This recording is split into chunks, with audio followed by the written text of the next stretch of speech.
वक्रतुण्ड महाकाय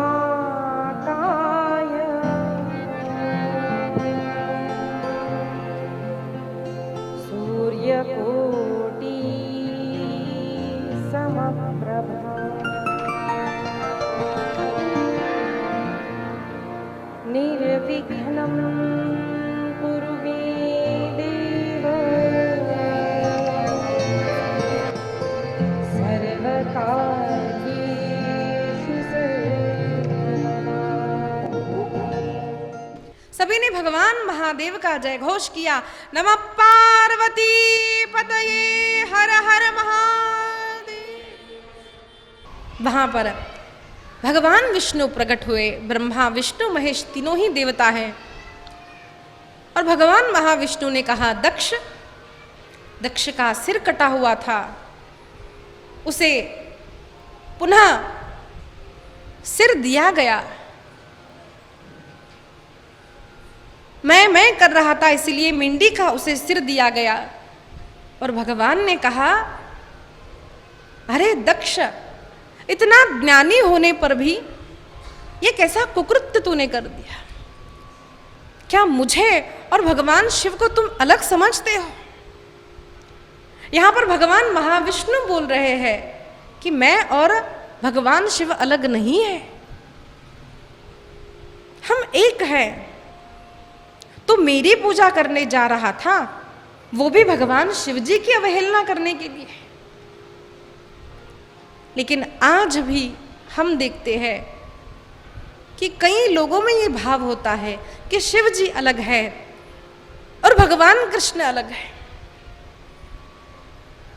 लोगों में ये भ्रम है कि भाई वैष्णव यानी वो है जो केवल विष्णु की पूजा करते हैं, जो शिव जी की पूजा नहीं करते। शैव यानी वो है जो कभी विष्णु का मुख देखते ही नहीं। लेकिन ऐसा नहीं है।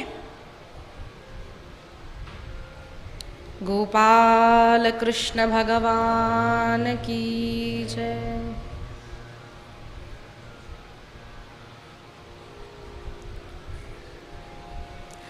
गोपाला गोपाला गोकुल नंदन गोपाला,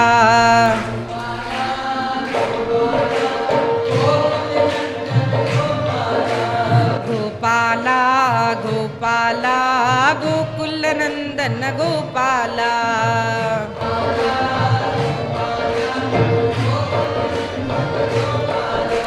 देवकी नंदन गोपाला, देवकी नंदन गोपाला,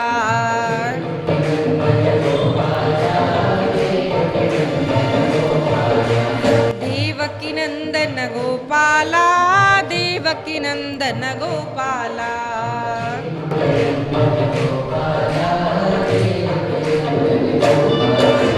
गोपाला गोपाला देवकी नंदन गोपाला,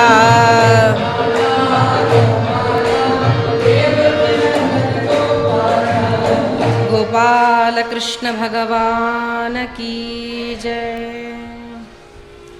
कृपया फिर से अनुरोध करते हैं कि कोई भी उठे नहीं बीच बीच में। उठना ही है तो हम जब नाम संकीर्तन लेते हैं तब आप उठिए। झांकी की भी तैयारी तभी की जाए, ऐसा एक अनुरोध है। तो भगवान महाविष्णु कह रहे हैं कि अरे दक्ष, हम दोनों तो एक ही है। जरा आचार्यों का जीवन देखिए। तो भगवान यहां भागवत में भी कह चुके हैं और आप अनेक संतों का जीवन भी देखिए। सच्चा वैष्णव आचार्यों का भी जीवन देखिए। भगवान आद्य शंकराचार्य केवल शैव मत के आचार्य है, ऐसा अनेकों को लगता है। और आज भी ऐसे अनेक वैष्णव हैं जो शंकराचार्य को वैष्णवाचार्य नहीं मानते। ऐसा नहीं है। अनेक आचार्यों का सिद्धांत अलग है, अलग अलग है। अद्वैत सिद्धांत है, द्वैत है, द्वैताद्वैत है। लेकिन इसका अर्थ ये नहीं कि किसी ने भी भगवान विष्णु और शिव को अलग माना। भगवान महादेव और भगवान शिव एक ही है। इसीलिए आप संपूर्ण आचार्यों का जीवन देखिए, संतों के वाक्यों को देखिए। किसी ने भी, किसी भी सच्चे भक्त ने कभी भगवान विष्णु और शिव को अलग माना ही नहीं। हमारे महाराष्ट्र में जो अनेक संत हैं, उनमें से एक संत नरहरि सोनार, जो सुनार थे, उनकी बड़ी सुंदर कथा आती है कि वे भगवान शिव की आराधना करने वाले पंढरीनाथ के मंदिर में कभी जाते नहीं थे। लेकिन जब एक भक्त भगवान के लिए करधनी बनाने के लिए आया, उन्हें माप लेने के लिए जब जाना था, तब वे पट्टी बांध कर गए आंख में कि भाई मैं विष्णु को देखूंगा नहीं। वहां गए और जैसे ही भगवान पंढरीनाथ का आलिंगन किया तो उन्हें ऐसा लगा कि बस ये महादेव है। एक बार, दो बार, तीन बार, इस प्रकार अनेक बार जब उन्हें यह आभास हुआ, आंख खोल करके देखा, तो वहां पर भगवान पंढरीनाथ है। भगवान की वाणी सुनाई दी, नरहरी आम्ही दोघं एकच आहोत, हम दोनों एक ही हैं। सच्ची भक्ति विष्णु की कीजिए, भगवान शिव की कीजिए। सच्ची निष्ठा से जब हम भक्ति करते हैं, तब अगर कोई भेद भी हो तो वो भेद भी मिटाने का काम भगवान ही स्वयं कर देते हैं। अनेक वर्षों से भगवान शिव की आराधना करने वाला वह परिवार आज भगवान पंढरीनाथ का भक्त हो गया। जान लिया कि अरे एकच वेलांटीची आड, हरि और हर भेद नहीं है। भगवान आदिशंकराचार्य जी ने कितने स्तोत्र भगवान कृष्ण के लिखे हैं। हर संत को पहले ठीक से जान लीजिए। हम ऊपर ऊपर से देख करके कहते हैं ये वैष्णव यानी विष्णु के पूजक है और ये केवल शिवजी के पूजक है। आज भी यह स्थिति है। महाराष्ट्र में भी जब हम देखते हैं तो वारकरी, धारकरी। तुकाराम महाराज जी का अगर कीर्तन चल रहा हो तो समर्थ रामदास जी के ग्रंथ का अगर कोई विषय ले लिया तो पसंद नहीं आता।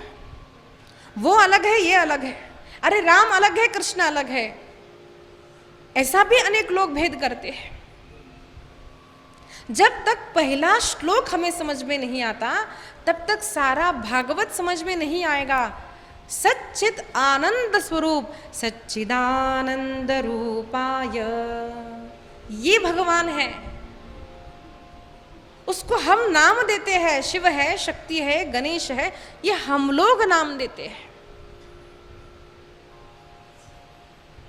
अब हमारे प्रांत के भक्त अन्नमाचार्य को ही देख लीजिए, उन्होंने भगवान के स्वरूप को कैसा वर्णन किया है।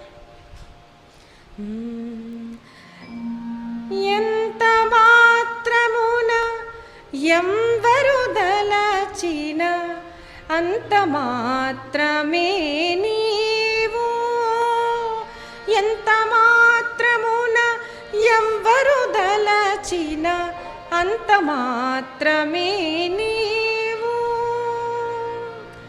తలుతురుమిము వైష్ణవులు కూరిమితో విష్ణుడని, పలుకుదురు మిము వేదాంతులు పరబ్రహ్మమనుచు, తలుతురుమిము శైవులు తగిన భక్తులును శివుడనుచు, అలరి పొగడుదురు కాపాలికులు ఆది భైరవుడనుచు, ఎంత మాత్రమున ఎంవరు దలచిన अंत मात्रमे नीवु, ఎంత మాత్రమున।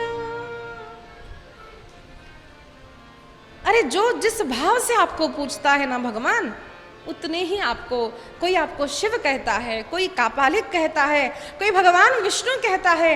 अरे ये तो केवल मनुष्यों के भाव है। भगवान आप तो सच्चित आनंद स्वरूप। इसीलिए वही भगवान तिरुपति में बालाजी बनकर बैठे हैं, तो वही भगवान बद्रीनाथ में, बद्रिकाश्रम में बद्रीनाथ बनकर बैठे।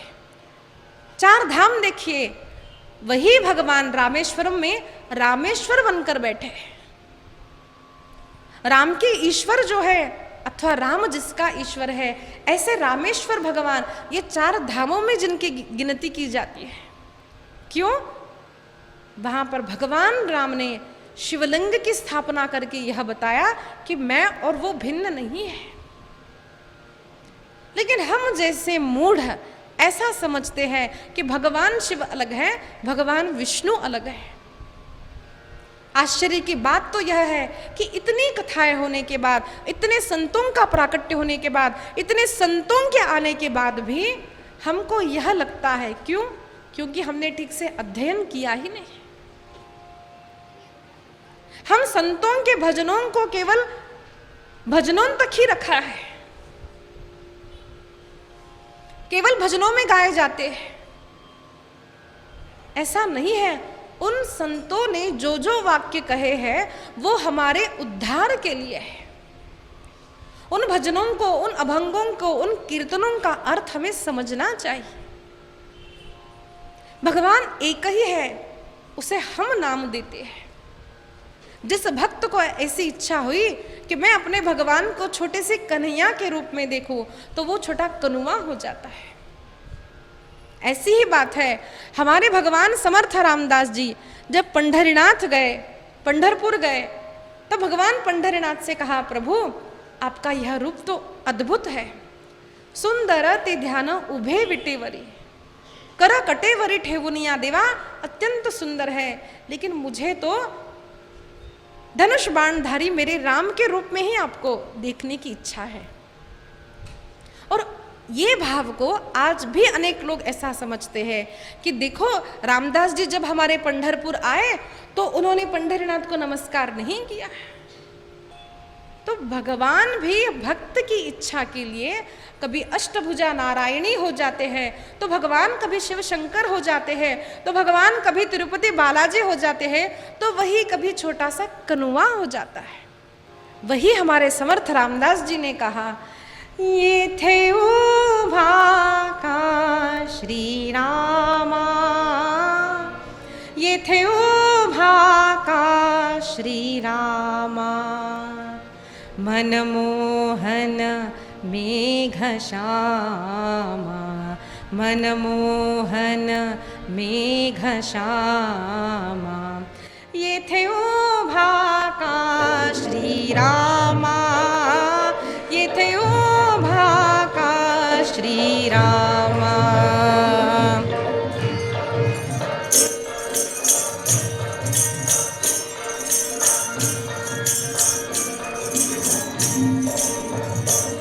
तेथे होती सीता माई, ये थे आणिली रखुमाई, तेथे होती सीता माई, ये थे आणिली रखुमाई, ये थे आणिली रखुमाई, ये थे उभा का श्री रामा, ये थे उभा का श्री रामा।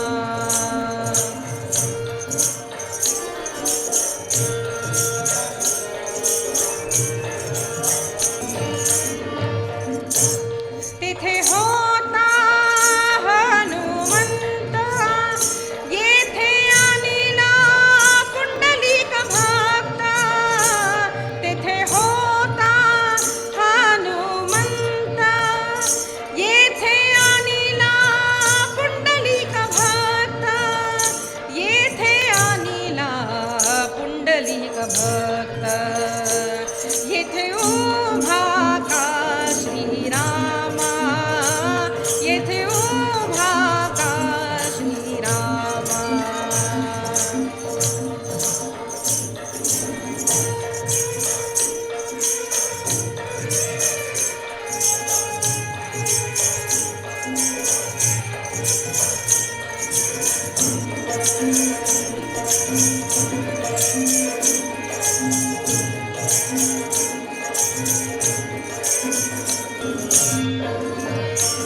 तेथे होती शरयू गंगा, ये थे अनिली चंद्रभागा, तेथे हो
पंढरी राव येथे उभा का श्रीरामा येथे उभा का श्रीरामा येथे उभा का श्रीरामा येथे उभा का श्रीरामा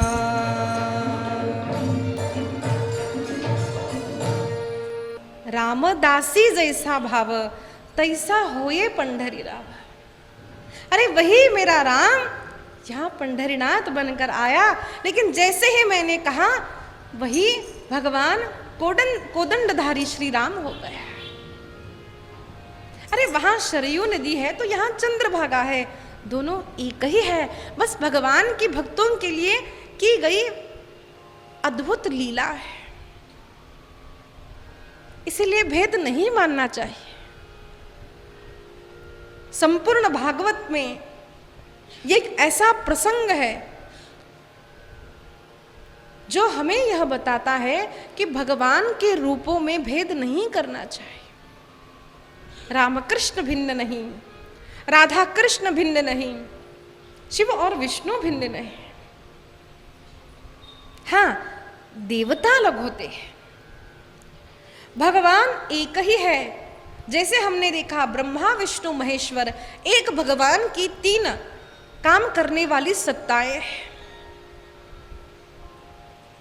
देवी भागवत सुनेंगे तो वहां पर बताया गया जगदम्बा से ही तीनों देवता निकले हैं। शिव पुराण में बताया भगवान शिव से सारी सृष्टि अनेक देवता उत्पन्न हुए। क्यों? क्योंकि अपनी मानसिकता कैसी है जरा देखिए। हम अपने पति के सामने किसी और के पति की स्तुति सुनना नहीं चाहते। हाँ हाँ सब अच्छे हैं, पर हमारे पति ना बस हमारे ही पति है। एक साधारण नारी में, एक साधारण जीव में अगर यह भाव होता है तो क्या भक्तों को अच्छा लगेगा? नहीं नहीं, शिवजी से भगवान विष्णु बड़े हैं। अब जिस भक्त को जो रूप अच्छा लगता है ना, उसके लिए बस वही बड़ा है। उस भाव से जो कहा गया उसको हम ऐसा अर्थ कर लेते हैं। लेकिन जरा ध्यान दीजिए, 18 ही पुराणों को लिखा गया है व्यास जी ने। वही व्यास जी शिव जी को शिव पुराण में बड़ा कहते हैं, देवी भागवत में देवी को बड़ा कहते हैं। क्यों? देवी के भक्तों के लिए तो देवी ही बड़ी है। होता है ऐसा, मुझे कन्हैया इतना अच्छा लगता है कि बाकी सबको मैं प्रणाम करती हूँ, लेकिन कन्हैया के लिए एक विशिष्ट आकर्षण होता है। सब अच्छे हैं और जान लेना कि ये हमारे सनातन धर्म का दूषण नहीं, भूषण है। लेकिन व्यक्ति की मानसिक स्थिति कि भाई घर में आज एक ही फूल आया तो शिव जी को अर्पण करूं या गणेश जी को अर्पण करूं, देवी माँ को अर्पण करूं या कन्हैया को अर्पण करूं। आज कन्हैया को अर्पण किया तो मुझे ऐसा लगा देवी माँ को गुस्सा आ गया। ऐसा नहीं होता।